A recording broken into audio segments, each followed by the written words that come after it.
क्रमिक अनशन का 12वां दिन माध्यमिक शिक्षा सेवा चयन बोर्ड के गेट पर हम सभी लोग रविवार के दिन भी अपनी उपस्थिति दर्ज कराए हैं। हमारी मांग है कि विज्ञापन वर्ष 2022 की सीटों में वृद्धि हो और उसकी परीक्षा तिथि की घोषणा हो, जिसको लेकर अध्याचन का पोर्टल खोला जाना एवं परीक्षा तिथि की घोषणा को लेकर 4 जनवरी से लगातार हम लोग सिलसिलेवार क्रमिक अनशन कर रहे हैं और यह सिलसिला तब तक चलेगा जब तक हमारी मांगों को माना नहीं जाएगा। हम लोग जो है प्रयास कर रहे हैं, उच्च स्तर पर भी बातें चल रही हैं और हमने यह फैसला कर लिया है कि अध्याचन का पोर्टल खोलने को लेकर हो सकता है कि कल या परसों में अध्यक्ष माध्यमिक शिक्षा सेवा चयन बोर्ड से मिला जाए, उनको अपनी बातों को बताया जाए और उनको प्रेरित किया जाए कि वो अध्याचन का पोर्टल खोल सके, जिससे कि सीटों में वृद्धि हो सके। इससे तमाम नौजवान बेरोजगारों को लाभ होगा। इसको लेकर जो है ये सिलसिला कायम रखते हुए हम लोग कल भी आएंगे। 13वां दिन है, परसों 14वां दिन होगा। यह दिन लगातार सिलसिलेवार चलता रहेगा।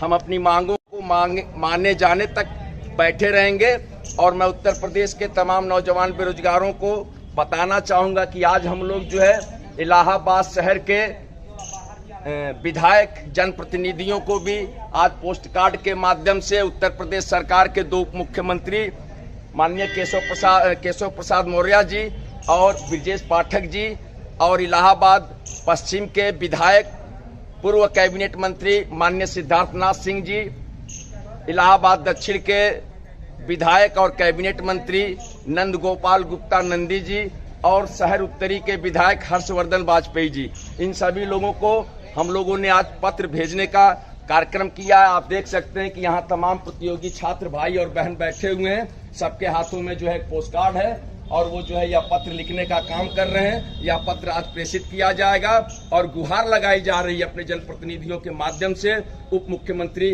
उत्तर प्रदेश के माध्यम से, कि हमारी बातों को माननीय मुख्यमंत्री जी तक पहुंचाने का काम करें और हमारी मांगों को मनवाने में सहयोग प्रदान करें, ताकि अड़ियल रवैया अपनाए हुए अध्यक्ष माध्यमिक शिक्षा सेवा चयन बोर्ड को के होश ठिकाने आए और प्रतियोगी छात्रों के जो जायज मांग है, सीटों में वृद्धि होना चाहिए। इसके लिए अध्याचन का पोर्टल खोला जाना कोई बहुत बड़ा गुनाह नहीं है, इसको किया जा सकता है और इस मांग को मनवाने में सहयोग प्रदान करते हुए तमाम जनप्रतिनिधियों से भी अपील किया जा रहा है कि वह भी जो है हमारा साथ दें, हमारे साथ कदम से कदम मिलाकर चलें। बेरोजगारों की लड़ाई है और इन बेरोजगारों की लड़ाई में आप हमारा साथ दीजिए ताकि हम भी एक अदद नौकरी पाके अपनी जिंदगी को खुशहाल कर सकें। बहुत बहुत धन्यवाद। मैं विक्की खान, प्रदेश अध्यक्ष प्रतियोगी छात्र मोर्चा।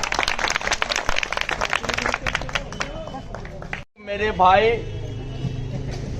एक बात तो तय है, हम लोग जैसे चाहेंगे, जितना चाहेंगे, जो चाहेंगे वही हासिल होना है, क्योंकि आपकी मर्जी के बगैर एक पत्ता भी हिलेगा नहीं अब उत्तर प्रदेश में। और इस चीज को आप बेहतर समझ रहे हैं, बेहतर समझ पा रहे हैं कि नहीं? कुछ चीजें मैं कहां से बोल रहा हूं समझ पा रहे हैं ना? आप जो है पाने जा रहे हैं। आप 12 दिनों से जो आप क्रमिक अनशन लगातार कर रहे थे, अब उसके फैसले की घड़ी आ गई है। हमारा एक इतिहास रहा है, प्रतियोगी छात्र हितों को लेकर सदैव मैं संघर्ष किया हूं, लगातार संघर्ष किया हूं और सफलता भी अर्जित किया हूं। यह इतिहास है, आप लोग भी अच्छे से जानते हैं। हम इसीलिए 4 जनवरी से यहां बैठे हैं कि उसके पीछे कहीं न कहीं कोई मास्टर गेम भी मैं खेल रहा हूं पीछे से। परेशान बिल्कुल मत होइएगा। आप लोगों की मौजूदगी सिर्फ यहां आना है। मैं चाहूंगा तभी कोई किसी कहीं से मुलाकात हो पाएगी, मेरे बिना चाहे मुलाकात भी नहीं होगी। समझ रहे हैं ना? इसलिए विक्की खान ने मेहनत किया है, लगातार मैं मेहनत कर रहा हूं और जो सबसे बड़ी ताकत हमारी बहनों का है और मैंने जिम्मेदारी उठाई है। मैंने अपनी बहनों की जिम्मेदारी अपने मजबूत कंधों पर उठाई है कि सारी बहनों को उनके सपनों को पूरा कराने की कवायद में मैं बिल्कुल बढ़ चढ़कर हिस्सा लूंगा और आगे रहूंगा, ताकि यह यहाँ से फख्र के साथ अपने अपने घरों को जा सके। इसलिए मेरे भाई, कल 13वां दिन, कल और परसों में कभी भी चेयरमैन साहब से भी मुलाकात हो सकती है। ठीक है, हमारा जो है डायरेक्ट जो मामला है वो चेयरमैन साहब से, बाकी तो माध्यमिक शिक्षा मंत्री, मुख्यमंत्री, ये तो सब बात के पायदान है। यहाँ तक पहुँचने की जरूरत तब आएगी जब ये बिल्कुल अनसुना करेंगे। ठीक है ना, अभी इनके हाथ में है, मामले को लंबा खींचने का कोई मतलब नहीं है। बात समझ रहे हैं हमारी, ये कर सकते हैं। बाकी जो इनको जादू की झपकी चाहिए वो मिल रही है कहीं न कहीं से जादू की झपकी मिल रही है चेयरमैन साहब को। रातों की नींद हराम है, दिन का सुकून भी में खलल पैदा हो चुका है। अब इनको आज जो है अपना कंप्लीट होके अपनी बोरिया बिस्तर वहां से उठाएंगे और कल परसों में यहाँ मौजूद हो जाएंगे। मौजूद होंगे, बात करेंगे, बातों को सुनेंगे, हमारे शर्तों पर अगर हमारी बातों को मानेंगे तब तो ठीक है, अन्यथा मैं प्रतिज्ञा करके बैठा हूं, अपनी बहनों को लेकर, अपने भाइयों को लेकर मैं अनवरत यहीं बैठा रहूंगा जब तक अभियाचन का पोर्टल नहीं बनेगा। और आपको कुछ नहीं देना, आपको अपनी मौजूदगी दर्ज करानी है, आपको अपना शरीर लेके आना है यहाँ। आप मान के चलिए, पहले ये मान ले कि हम 2 घंटा कोचिंग पढ़ने जा रहे हैं, क्लास मिस नहीं होनी चाहिए, नहीं तो चैप्टर का नुकसान हो जाएगा। अब भाई यह मान ले कि हम बकैती करने जा रहे हैं, कोई दिक्कत नहीं। आप यही सब मान के आइए, जब सीटें बढ़ जाएंगी तो आपको एहसास हो जाएगा कि आपने कितनी बड़ी जंग लड़ी थी और जिसका फायदा आपको कम प्रश्नों को करने पर सिलेक्शन होने से मिलेगा। ये बहुत बड़ी उपलब्धि होगी, है ना। तो इसलिए आप लगातार हम लोग को आना है, कमजोर तालियां, बेहद कमजोर तालियां, 13वें दिन भी हम आएंगे, 14वें दिन भी आएंगे। चेयरमैन साहब से वार्ता करने की पूरी कोशिश की जा रही है।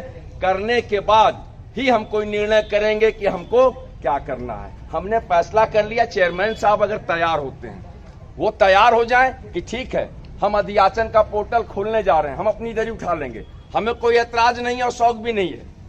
हमारी उनसे कोई पुश्तैनी लड़ाई तो है नहीं, है ना। वो चेयरमैन है, हम प्रतियोगी छात्र हैं, वो संस्था के प्रमुख है, हमने उन्हीं के संस्था में आवेदन किया हुआ है। ठीक है, इसलिए हमारा थोड़ा सा उनसे वैचारिक समस्या आ रही है। हम कह रहे हैं कि सीट बढ़ा दो, हम कह रहे हैं अधियाचन का पोर्टल खोल दो, आप कह रहे हो कि नहीं, अभी नहीं करेंगे, इसलिए कि बुढ़ापा आ गया है, मेरा दिमाग काम नहीं कर रहा है। तो आपके दिमाग काम नहीं करने से हम अपनी जिंदगी तो बर्बाद नहीं कर सकते ना, जिंदगी तो हमारी है। इसलिए हमको आना है कल 11 बजे, यहीं पर आएंगे हम। 13वां दिन, कल 3 बजे तक रहेंगे। प्रयास हमारा रहेगा कि अगर कल चेयरमैन साहब रहते हैं तो एक बेहतरीन मुलाकात होगी और एक बेहतरीन डायलॉग होगा। दूसरी बात बता दूं, चेयरमैन साहब से डायलॉग में हमने फैसला किया है, किसी को ऐतराज तो नहीं है, मैं बता दे रहा हूं, हम डायलॉग में सिर्फ अपने झांसी की रानियों को ले जाएंगे। किसी को ऐतराज है क्या? नहीं। हमारी बहनें जाएंगी, सिर्फ हमारी बहनें बात करेंगी। हम जानते हैं कि सवाल का जब जवाब होगा और जब जवाब का सवाल होगा तब मजा आएगा कि चेयरमैन साहब कितना जो है जवाब दे पाते हैं और या नहीं दे पाते हैं। इसलिए आप लोग तैयार रहिएगा चेयरमैन साहब से मिलने में। 5-6 बहन तैयार रहिएगा, खूब अच्छे तरीके से, खूबसूरत अंदाज में बात करिएगा। इस तरीके से बात करिएगा, मान के चलिए कि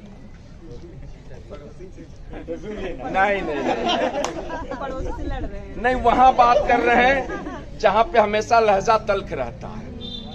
सोशल मीडिया का जमाना, उस चीज को मैं खुलेआम नहीं कहना चाह रहा हूँ। मान लीजिए ससुराल में हम हैं, बात कर रहे हैं, सास से झगड़ा, उस तरीके से हम बात कर रहे हैं, उस तरीके को समझने की जरूरत है। बेहतरीन तरीके से बात करिएगा। मैं उत्तर प्रदेश के नौजवान बेरोजगार भाइयों से और बहनों से अपील करता हूं, अय मेरे भाई, हम लोग प्रतियोगी छात्र मोर्चा के बैनर तले माध्यमिक शिक्षा सेवा चयन बोर्ड एलनगंज प्रयागराज में 12वें दिन क्रमिक अनशन पर बैठे हुए हैं। हमारी मांग है विज्ञापन वर्ष 2022 में सीटों की वृद्धि के लिए अध्याचन का पोर्टल खोला जाए एवं परीक्षा तिथि की घोषणा की जाए। इस घोषणा को लेकर 12वां दिन, कल 13वां दिन होगा, कल भी रहेंगे। कल चयन बोर्ड का कार्यालय खुला रहेगा, ये गेट खुला रहेगा। हमारी कोशिश होगी इस गेट से अंदर जाने की और उधर से आने की। आए तो कुछ लेकर आए, जाएं तो हौसलों के साथ जाएंगे। अगर आएंगे कुछ नहीं मिला, चेयरमैन के बदतमीजियों के कारण नहीं मिला,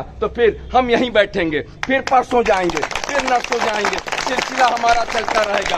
लेकिन मेरे भाई, मेरे बहन, जहां जहां भी जिस जिस जिलों में हो, आपको समझना है, सोचना है, हमारी ताकत बनने का काम करिए। आप आइए, आप क्रमिक अनशन में हमारा साथ दीजिए। आपसे हम कुछ नहीं मांगते, आपसे सिर्फ आपकी मौजूदगी मांगते हैं। आप यहाँ मौजूद रहेंगे, चेयरमैन साहब से वार्ता होगी। बात करने की अब जरूरत है, बात करने की सख्त जरूरत है, क्योंकि 13,19,000 लोगों की जिंदगी का सवाल है। चेयरमैन साहब को बात करना होगा, बात के साथ साथ, बात करने के साथ साथ झुकना भी होगा हमारी मांगों के सामने, इसलिए कि हमारी मांग जायज है। और चेयरमैन साहब के लिए एक बात और कह दूं, मेरी बहनें जो यहाँ पर लगातार 12 दिन से क्रमिक अनशन पर आ रही हैं, चेयरमैन साहब से अगर वार्ता होती है तो हमारी बहनें बात करेंगी और बेहतरीन अंदाज में बात करेंगी। तो यकीन जानिए, उत्तर प्रदेश के नौजवान बेरोजगार भाइयों और बहनों, हमने एक जो है कुनबा बनाया हुआ है, एक परिवार बनाया हुआ है। इस क्रमिक अनशन के माध्यम से हम सीटों को 24,000 कराने की फिराक में हैं और ये कोशिश कामयाब होगी। आपका सहयोग, आपकी जरूरत रहनी चाहिए। इस क्रमिक अनशन पर लगातार आइए, कमजोर मत करिएगा मुझे। आपका आना बेहद जरूरी है। आप लगातार आएंगे, मुझे मुकम्मल यकीन है जीत हमारी होगी। इसलिए कि चेयरमैन, चयन बोर्ड अब बैकफुट पे जा रहे हैं। हमने और प्रयास किया है, पॉलिटिकल प्रयास भी हम कर रहे हैं तमाम। आज हमने पत्र लिखवाने का काम किया है।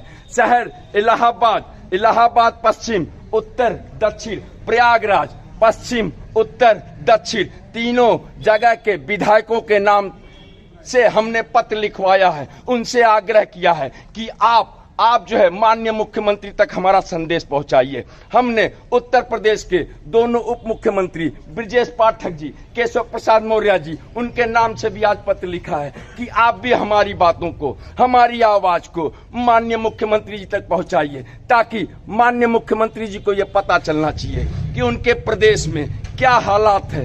एक निकम्मा चेयरमैन, चयन बोर्ड का चेयरमैन जो बैठा हुआ है, जबरदस्ती बैठा हुआ है और कोई कार्य नहीं करना चाहता, लेकिन कार्यकाल पूरा करना चाहता है। हमें अफसोस इसी बात का है, हमें दिक्कत इसी बात का है कि आप कार्य करना नहीं चाहते, लेकिन कार्यकाल पूरा करना चाहते हैं। तो माननीय मुख्यमंत्री जी तक ये सारे संदेश जनप्रतिनिधियों के माध्यम से, उप मुख्यमंत्री के माध्यम से भेजने का कार्य आज उत्तर प्रदेश का नौजवान बेरोजगार भाई और बहन ने किया है। कल भी आएंगे, कल भी एक नई उम्मीद, एक नई सोच, एक नए सपने के साथ इसी जगह क्रमिक अनशन माध्यमिक शिक्षा सेवा चयन बोर्ड के गेट पर बैठेंगे मजबूत इरादों के साथ। हमारे इरादे फौलाद की तरह है, न डिगने वाले, न हटने वाले, न रुकने वाले। हम अपनी जंग को जारी रखेंगे जब तक अध्याचन का पोर्टल नहीं खुलता, परीक्षा तिथि की घोषणा नहीं होती। इस क्रमिक अनशन से हम एक कदम भी पीछे नहीं हटेंगे। मैं विक्की खान, प्रदेश अध्यक्ष प्रतियोगी छात्र मोर्चा। बहुत बहुत धन्यवाद।